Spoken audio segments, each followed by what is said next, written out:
Hello my lovelies, how you all doing? I hope you're keeping well and staying crafty. I am coming on with another DIY CAD 2024.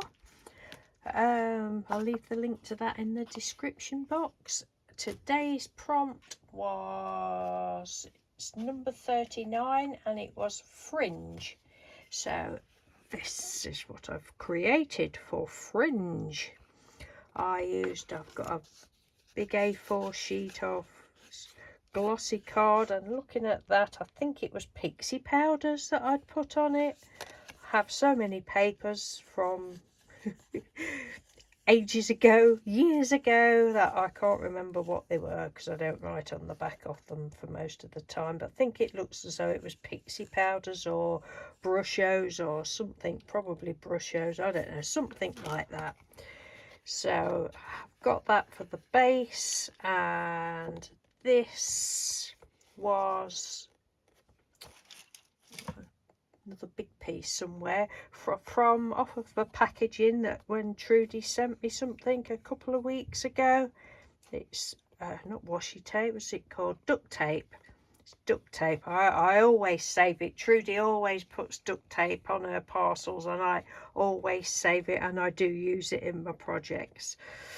So I just cut a piece out there. Anton, this is Anton. He was a fussy cut him out, and he was an image that Trudy also sent me. So this would probably have been off that package. I can't remember. I think it was.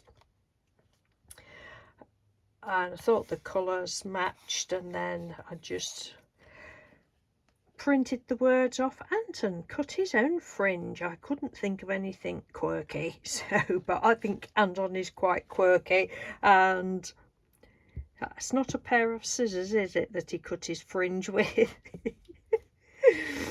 but he's made a good job. I think he's a real cool dude actually. And I just went round the edges with ground espresso ink, I think.